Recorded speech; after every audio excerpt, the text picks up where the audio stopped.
بسم الله الرحمن الرحيم. السلام عليكم ورحمة الله وبركاته. إن الحمد لله نحمده ونستعينه ونستغفره ونعوذ بالله من شرور أنفسنا وسيئات أعمالنا. من يهده الله فلا مضل له ومن يضلل فلا هادي له. وأشهد أن لا إله إلا الله وأشهد أن محمدا عبده ورسوله. إن أحسن الحديث كتاب الله وخير الهدي هدي محمد وشر الأمور محدثاتها وكل محدثة بدعة وكل بدعة ضلالة وكل ضلالة في النار. اللهم صل على محمد وعلى آل محمد كما صليت على إبراهيم وعلى آل إبراهيم إنك حميد مجيد.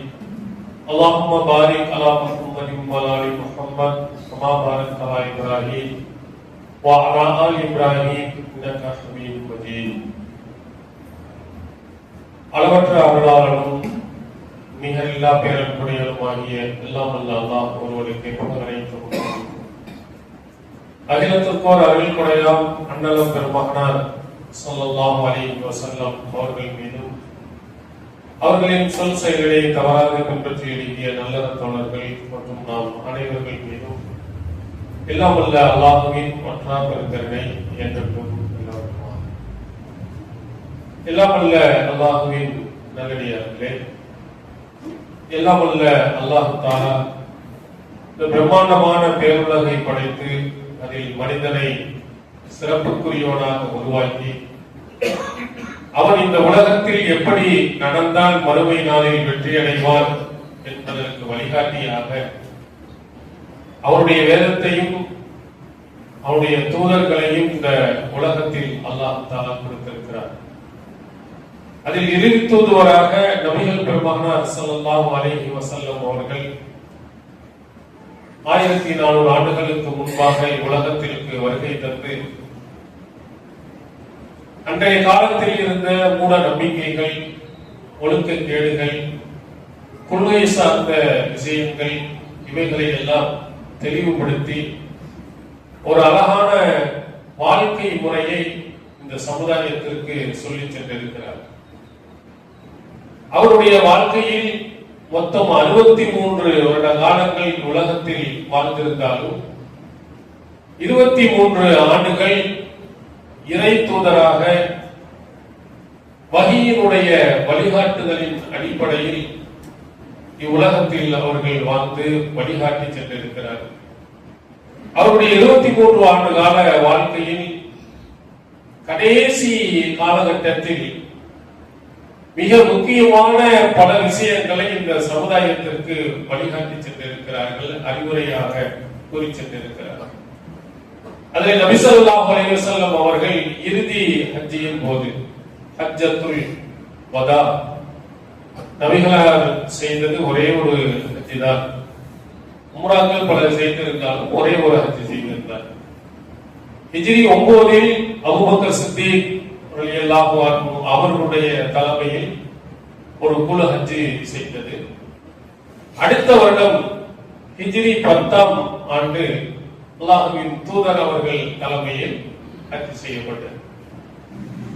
அந்த ஹஜ்ஜிலே துல்ஹஜ் மாதத்தினுடைய 9ஆம் நாள் அரஃபா தினத்தில் வெள்ளிக்கிழமை அன்று ஆற்றிய உரையைத்தான் நபிகளாரின் இறுதி பேருரை என்று நபிமொழிகளில் மற்றும் நமக்கு முன்னால் எடுத்துரைக்கப்பட்டிருக்கிறது.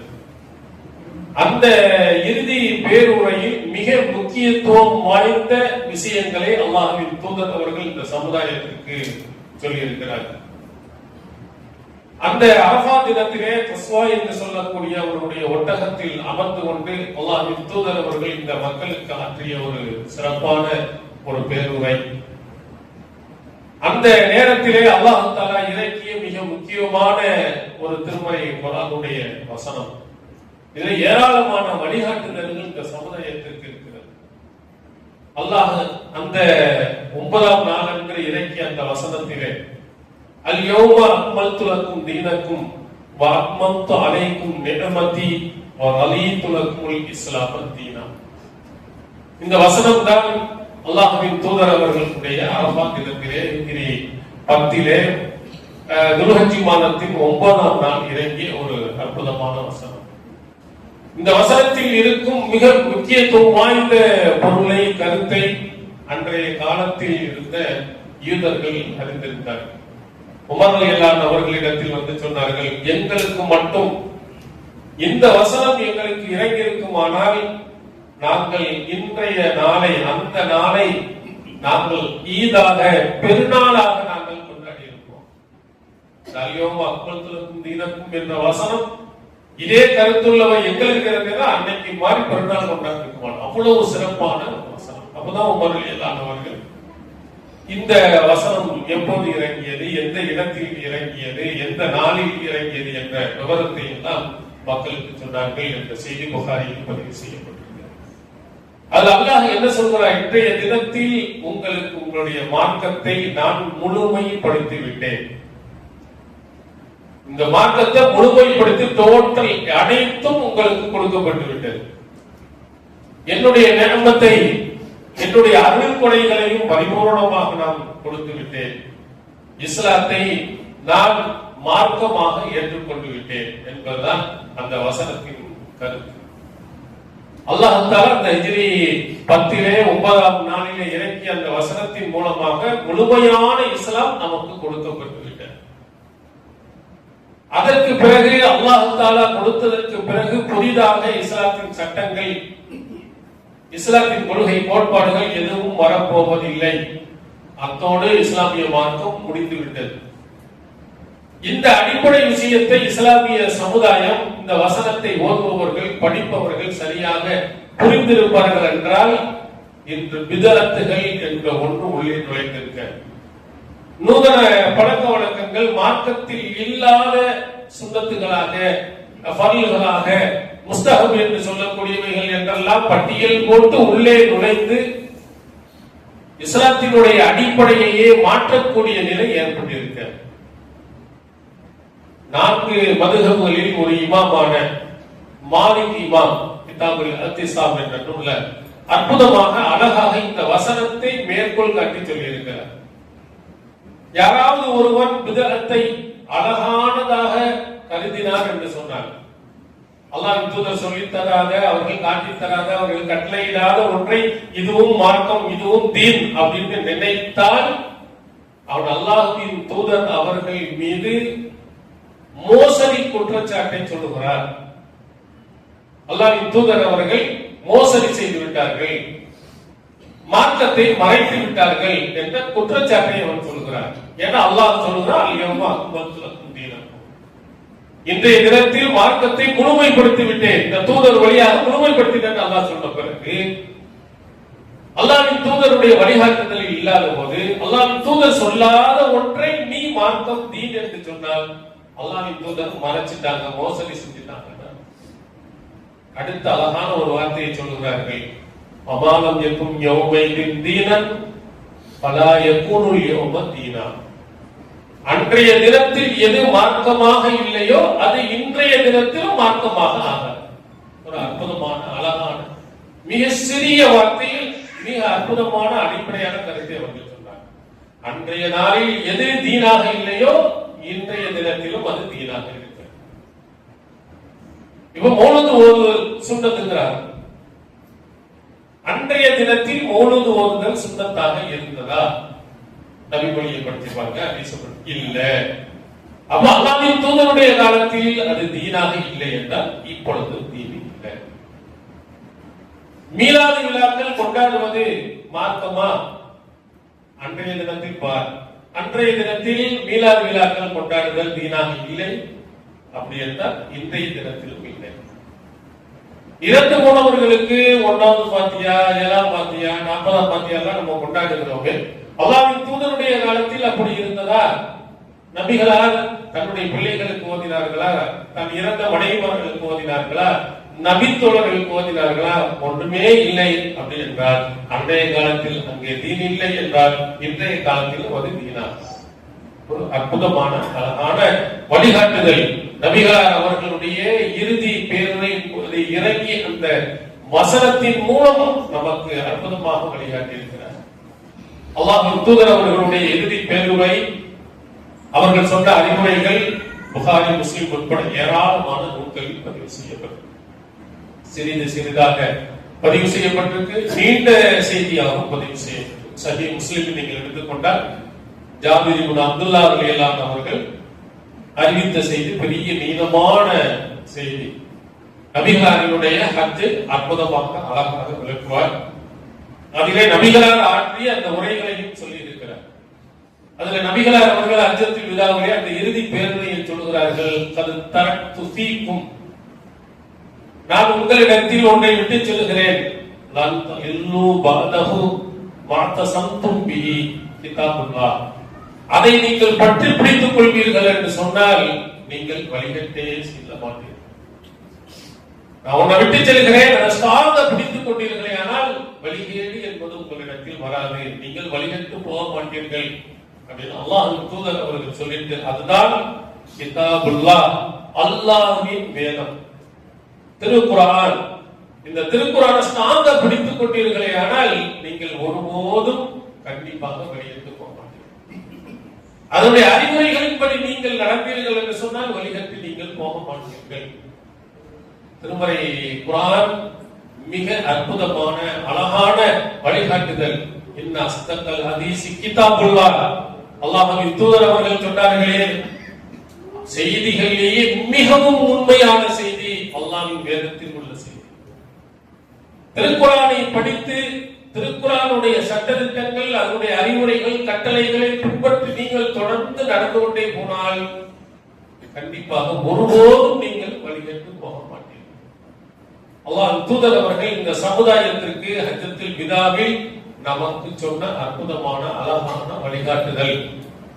இறுதியாக மிக முக்கியத்துவம் வாய்ந்த ஒன்று, எங்கே நாம் பின்பற்றுகிறோம், எந்த பிரச்சனைகளுக்கு நாம் பின்பற்றுகிறோம், அல்லாஹ்வின் தூதர் அவர்கள் காட்டித் தந்த வழிமுறைகளின் அடிப்படையில் நடப்பதற்கு, திருக்குர்ஆன் காட்டிய வழிமுறையில் நடப்பதற்கும் நாம் முயற்சியும் முன்னெடுப்பும் இருப்பதில்லை.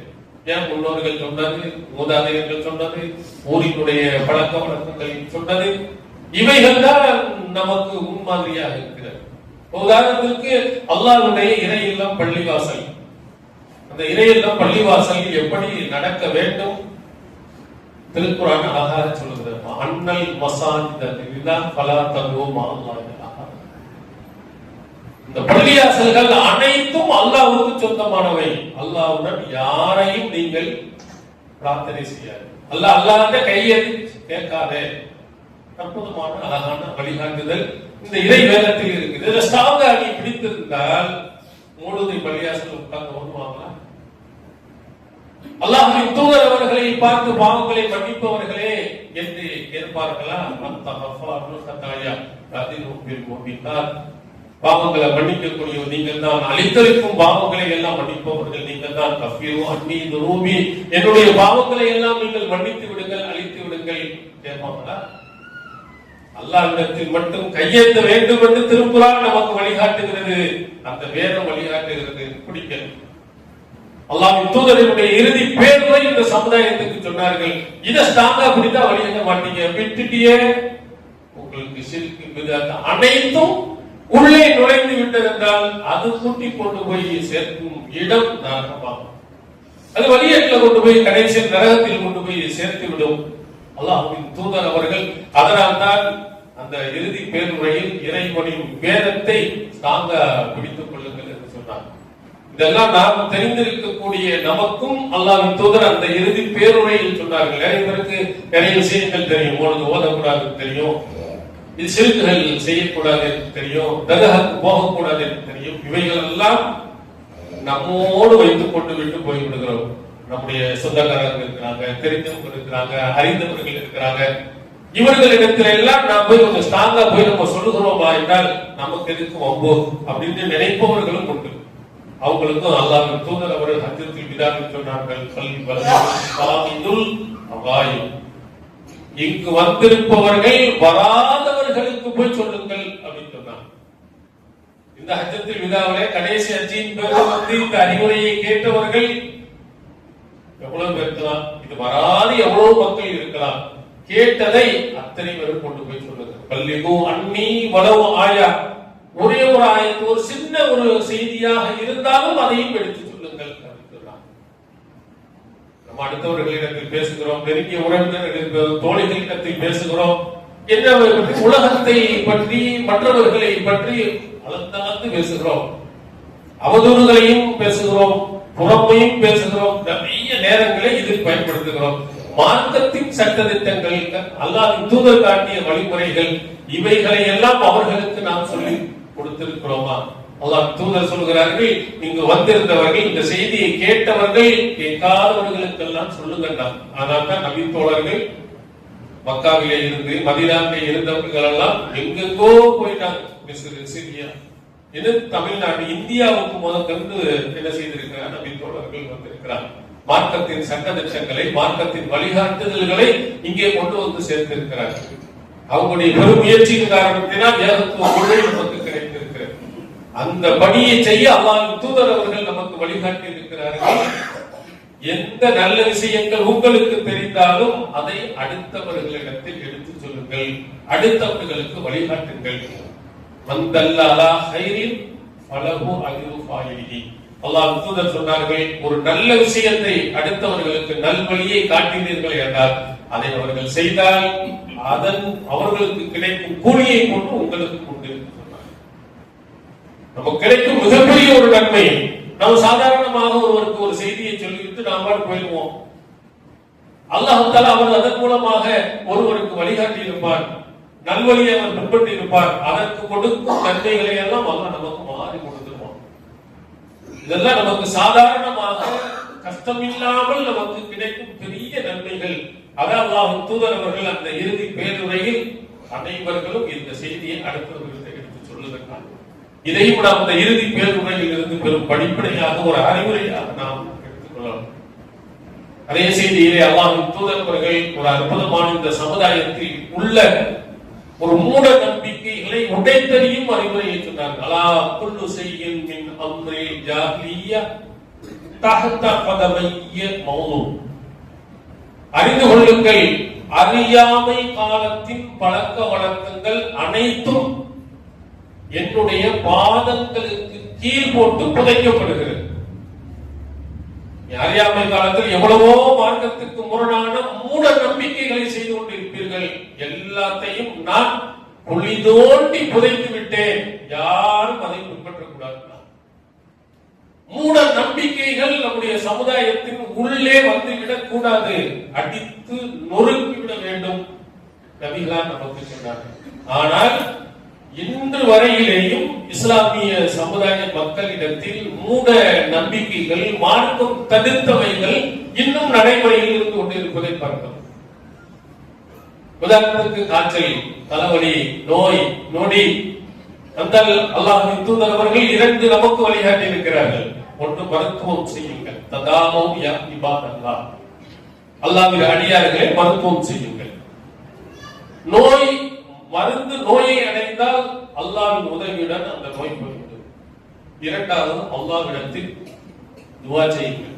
அதுஹபில் பாஸ ரப்பனா இஸ்பி வ அன்த ஷாஃபி லா ஷிஃபா இல்லா ஷிஃபாஉக ஷிஃபா லா யுகாதிரு ஸகமா. நபிகளார் காட்டி தந்த அழகான பொருள் இந்த ஒரு துஆ. இந்த ரெண்டையும் தான் நம்ம எல்லாம் நமக்கு சொன்னாங்க. அல்லாஹ்வின் நம்பிக்கை வச்சு அந்த துஆ செய், அல்லாஹ்விடத்திலே கையேந்து மருத்துவத்தையும் செய். ஆனால் நிலைமை கேட்டதுக்கு காய்ச்சலா, தலைவலியா, பேசி, பிசாசு அப்படின்னா ஒரு தாயத்தை வாங்கி கட்டிக்கலாம். வீட்டில் பரக்கத்து வர வேண்டும் என்று சொன்னால் எதையாவது தொங்க விட்டு வைக்கலாம். ஏதாவது அரபி நம்பர்ல எழுதி வீட்டு வாசல்ல தொங்க கொடுக்கிறார். இதெல்லாம் மார்க்கம் நமக்கு காட்டி தந்ததா? பிள்ளை உட முடியாம போயிட்டு தொடர்ந்து நோயாளியாக இருக்கிறான், போய் ஒரு தாயத்தை கட்டிட்டு வா, தாயத்தை கட்டி விடுறான். இதெல்லாம் மூட நம்பிக்கைகள். இந்த கயிறின் மூலமாக அல்லாஹ் தஆலா எந்த விதமான நோயையும் போக்குவதில்லை. அல்லாஹ்வின் தூதர் அவர்கள் நமக்கு அற்புதமாக அழகாக நமக்கு ஒரு கடும் எச்சரிக்கை செய்தார்கள். மன் அல்லக தமீமத்தன் ஃபகத் ஆஷா. யார் தாயத்தை அணிந்து கொள்கிறாரோ அவர் இணை வைத்து விட்டார், ஷிர்க்ல போயிட்டார். எந்த ஒரு பொருளும் இல்லாமல் நோய் அனைத்தையும் போக்குவன் யார் என்று சொன்னால் அல்லாஹ் மட்டும்தான். இந்த கயிறு ஒரு சாதாரண ஒரு நூலாக இருக்கக்கூடிய இந்த கயிறுக்கு ஒரு பவர் இருக்கிறது. நம்புனா அல்லாஹ் இருப்பதை போன்று நம்புற ஒரு நிலை உண்டாகிறது. அது ஒரு இணை வைப்புக்கு சமம். அதை அல்லாஹ் கடுமையாக எச்சரித்தார்கள். முஸ்னத் அஹ்மத் என்ற நூலில் நீங்கள் பார்க்கலாம். அல்லாஹ்வின் தூதரிடத்தில் ஒரு 10 நபர்கள் இஸ்லாத்தை ஏற்பதற்காக, உடன்படிக்கை செய்வதற்காக, பையத் செய்வதற்காக வருகிறார்கள். நபிகளார் அவர்கள் 9 நபர்களிடத்தில் பையத் செய்தவர்கள், ஒருவரிடத்தில் பையத் செய்யப்பட்டிருக்கிறது. அப்ப அங்க கேட்கிற பாயா தத்திசா அல்லாஹ்வின் தூதர் அவர்களே, 9 பேரிடத்தில் நீங்கள் பையத் செய்தீர்கள், இந்த மனிதரை விட்டு விட்டீர்கள், என்ன காரணம்? அல்லாஹ் சொன்னார்கள், இன்ன அலை தமீமா, இவரிடத்தில் தாயத்து இருக்கிறது, தொகை இருக்கிறது. அல்லாஹ் தூதர் அவர்களை அறுத்து எரிந்து விட்டுதான் மண் அல்லக்க தமீமன் பகதாசரா, யார் தாயத்தை அணிந்து கொள்கிறாரோ அவர் இணை வைத்து விட்டார் என்ற எச்சரிக்கையும் அல்லாஹ் தூதர் அவர்கள் அந்த இடத்தில் தான் நமக்கு சொன்னார்கள். இஸ்லாத்துக்கு உள்ளே வருவதற்கு தர மூட நம்பிக்கையை நீ உள்ளே நுழைத்துக் கொண்டு உள்ளே வந்தால் நீ ஓரிடத்தில் ஒழுங்க இருக்க மாட்டேன். உடனே தாயத்தை விடுவேன், தட்டு தகடை எழுதுவேன், அப்புறம் அங்கிருந்து கோயில் குழம்ப அந்த பக்கம் போயிடுவேன். அல்லாஹ் ஒருவனை மட்டும் இருக்கக்கூடிய நம்பிக்கை ஒரு இடத்தில் இல்லாமல் போய்விடும். இந்த மூட நம்பிக்கைகள் அனைத்தையும் அதே போன்று கல்யாணத்துக்கு இன்னும் பத்திரிகை அடிக்கிறார்கள். அதுல பாருங்க, பறக்கத்தான வேலை, அதுல 10 to 11 மணிக்குள், 11 to 12 மணிக்குள் இந்த திருமணம் நடைபெறும் எழுதியிருப்பது நீங்க பார்ப்பீங்க. இது என்ன? 10 to 11, 10 மணி அல்லது 12 மணி, 10 to 11 அப்படின்னு காலண்டரை போய் பாத்தீங்கன்னா அதுல 10 to 11 வந்து நல்ல நேரம் போட்டு வச்சிருப்பான். அதுக்கு முன்னாடி எமகொண்ட குளிகை எதையாவது எழுதி வச்சிருப்போம். அந்த நம்பிக்கை இன்னும் முஸ்லிம்கள் என்ன செய்கிறார்கள்? நல்ல நேரத்துக்காக வேண்டி குறிகாரன் போவதுக்கு பதிலாக ஆல்சாட்ட போய் இன்னைக்கு என்ன நல்ல நேரம் பார்த்து அதை குறித்து இன்றும் எழுதி கொண்டிருக்கிறார். அல்லாஹ் தூதர் அன்றே இதை எச்சரிக்கை செய்தார். ஒரு முட்டாள்தனம், மூட நம்பிக்கை எதுவும் இல்லை.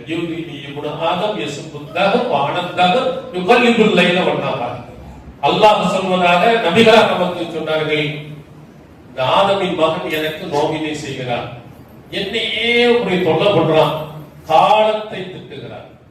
இது நல்ல நேரம் தான், கெட்ட நேரம் தான். பகலையும் இரவையும் மாறி மாறி வர செய்வது நான் தான். அனைத்ததையும் என் கையில தான் இருக்கு. நல்ல நேரம் கெட்ட நேரம் நீ சொன்னீங்கன்னா அப்ப நான் கெட்ட நேரத்தை கொடுக்கிறேன் என்று உனக்கு வரும். எல்லா நேரம் என் கையில் தான் இருக்கிறது. நான் தான் பகலை உரை சொல்கிறேன், நான் தான் இரவை உரை செய்கிறேன், அனைத்தும் என்னுடைய கையில் தான் இருக்கிறது என்று அல்லாஹ் சொல்வதாக நபிகளார் நமக்கு சொன்னார். நல்ல நேரம் கெட்ட நேரம் என்பது இல்லை. அதற்காக போய் குறிகாரின் இடத்தில் நீ போவதும் தவறு. தூதரிடத்தில் வந்து நாங்கள் அறியாமை காலத்தில் குறிகாரிடம் சென்றோம், போகலாமா? குறிகாரிடத்தில் நீங்க போகாதீங்க, அது தவறானது என்பதை அல்லாஹ் தூதர் அன்றைய காலத்திலேயே நமக்கு நினைவூட்டினார்கள். மீறி சென்றால் அதையும் எச்சரிக்கை செய்தார்கள். சஹி முஸ்லிம் நீங்கள் பார்க்கலாம்.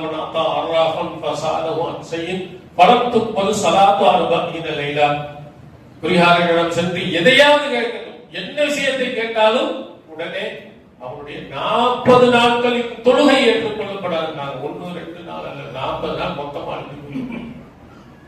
நம்ம என்ன செய்கிறோம்? அங்கே குறிகாரன் இங்கே ஆரம்பிச்சாங்க மாத்தி அவர்களிடத்து நல்ல நேரம் கெட்ட நேரம் போறோம். போனால் நம்பிக்கையை நாம் இழக்கிறோம், அடுத்து நம்முடைய தொழுகையின் நன்மைகளையும் நாம் இழக்கிறோம் என்பதை நபிகள் அவர்கள் எச்சரிக்கை செய்ய. அனைத்தும் மூட நம்பிக்கைகள்.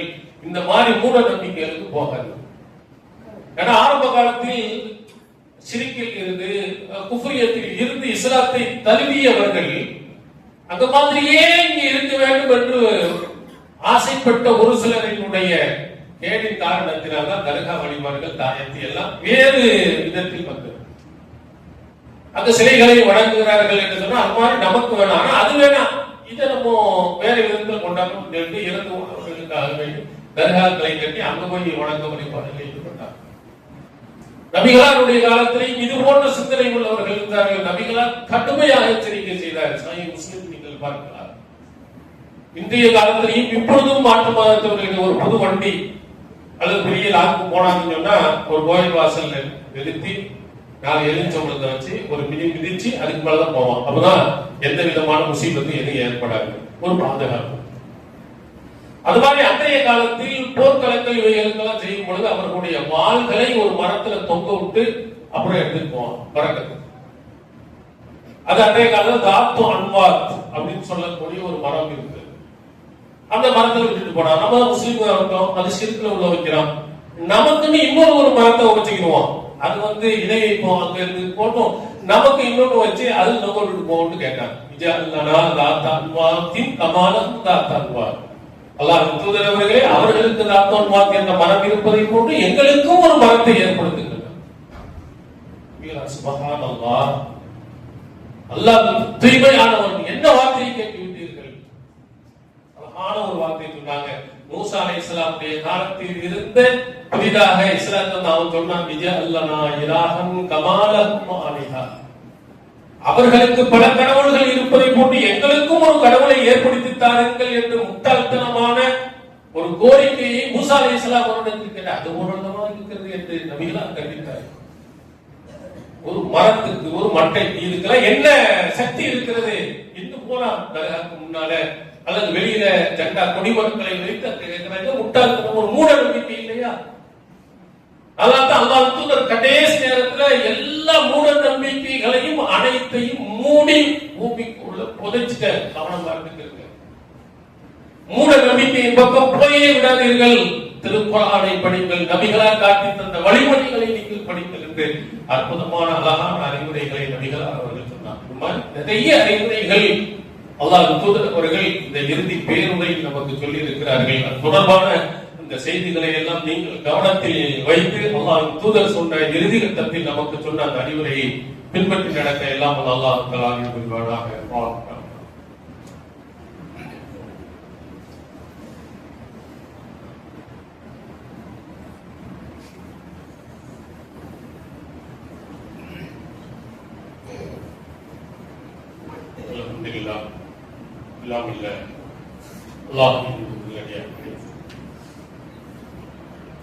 இன்றைய உலகத்தில் ஏராளமான புரட்சிகரமான சட்டங்கள், பழைய சட்டங்களை மாற்றி புதிய சட்ட திட்டங்கள் தான் கொண்டு வந்திருக்கிறார்.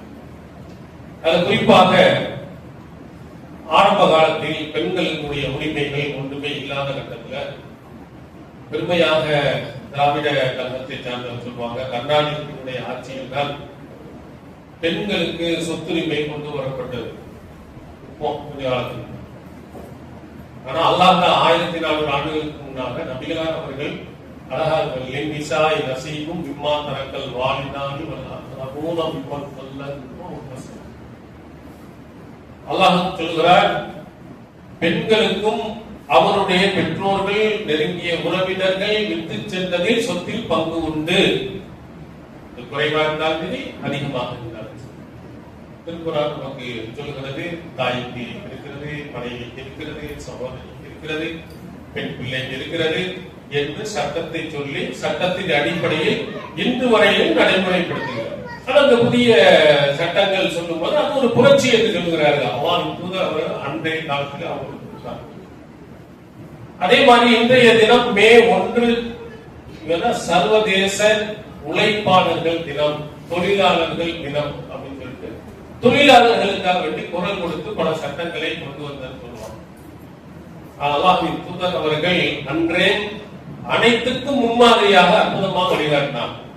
உழைத்து வாழ வேண்டும் என்பதை மிக ஆணித்தரமாக அன்றைய காலத்தில் சொன்னவர்கள் நபிகளார் அவர்கள் தான். சஹீஹ் புகாரி பாருங்க, மா அகல அஹதுன் தஆமன் கத் கைரம் மின் அய்யகுல மின் அமலியதி.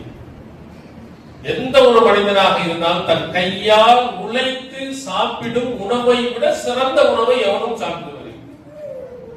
நம்ம உழைச்சு சாப்பிடுறதா மரியாதை, அதுதான் சிறந்த உணவு. உன்னுடைய வம்சாவளியின் மூலமாக, உங்க பெற்றோர்களின் மூலமாக, சொந்த பந்தங்கள், உறவினர்கள், அதை விடவும் ஓ உழைப்புல நீ சாப்பிட்டான்.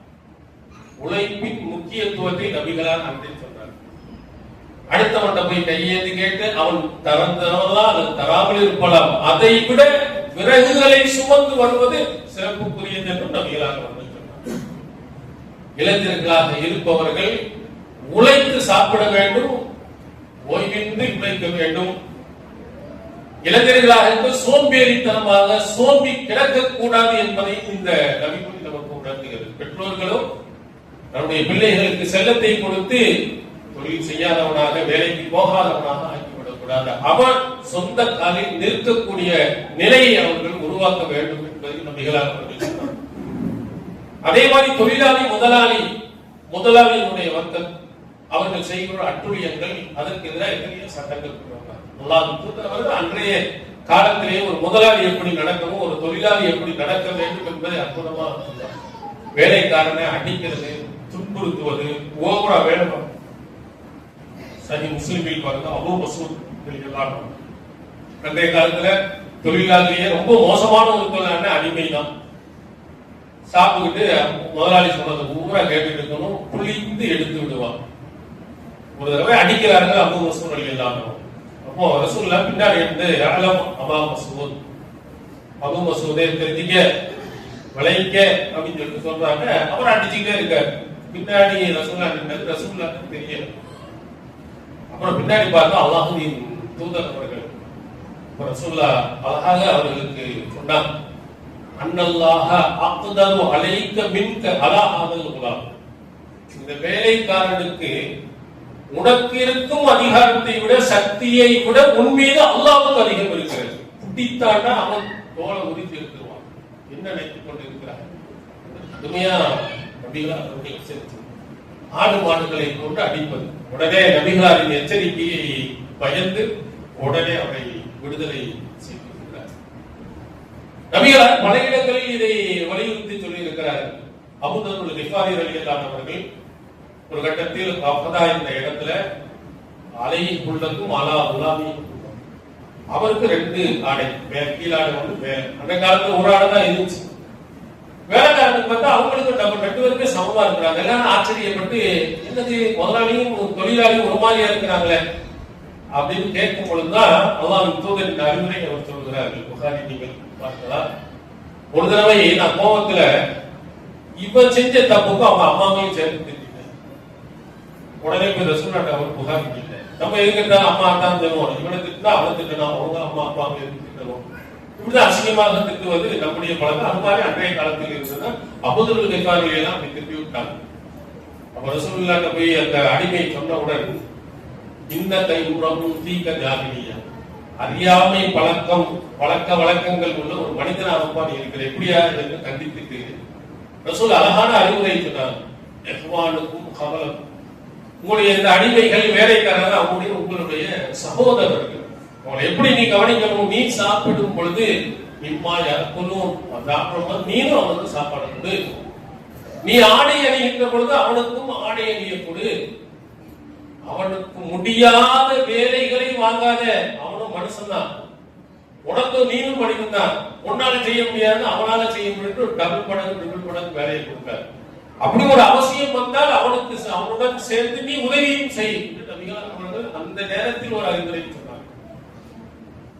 இந்த அறிவுரையை கேட்ட உடன் தான் அல்லாஹ்வின் தூதர் சொன்னாங்க, சாப்பிடும் போது நம்ம சாப்பிடணும், அவனுக்கு சாப்பாடு கொடுக்கணும், நம்ம ஆடை அணிகிற போது அவனுக்கு கொடுக்கணும் அப்படின்னு நபிகளார் சொன்னார். அதனால்தான் நான் சாப்பிடுவோம் அவனுக்கு கொடுப்பேன், சட்டை இந்த மாதிரி ஆடைகள் அந்த மாதிரி கொடுக்கிறேன்னு நபிகளார் அவர்கள் அவ்வளவு அற்புதமாக ஒரு தொழிலாளிக்கு ஒரு முதலாளி எப்படி நடக்க வேண்டும் என்று சொன்னார்.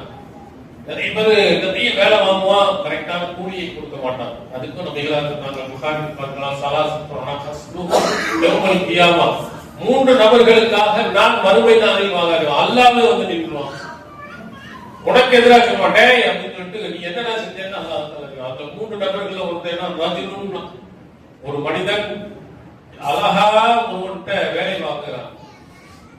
வேலை வாங்கிட்டு பஸ்தமா மின்ஹு வலம் யுக்தி அஜ்ரம், அவனுக்குரிய கூலியை கொடுக்காது, வேலையை முழுமையாக வாங்கிட்டு சரியான கூலியை கொடுக்காதவனுக்கு எதிராக அல்லாஹ் வாதிடுவார். கவனமா இருக்கு. மிக கடும் எச்சரிக்கையை தொழிலாளிகளுக்காக வேண்டி பரிந்து பேசி அழகா அற்புதமான வழிகாட்டுதலையும் சொன்னவர்கள் அல்லாஹ். இங்குதான் புதுசா சட்டத்தை கொண்டு அல்லாஹ் தூதருடைய காலத்தில் இருந்த சட்டங்கள் அவ்வளவு அற்புதமானவை, அழகானவை, நியாயமானவை.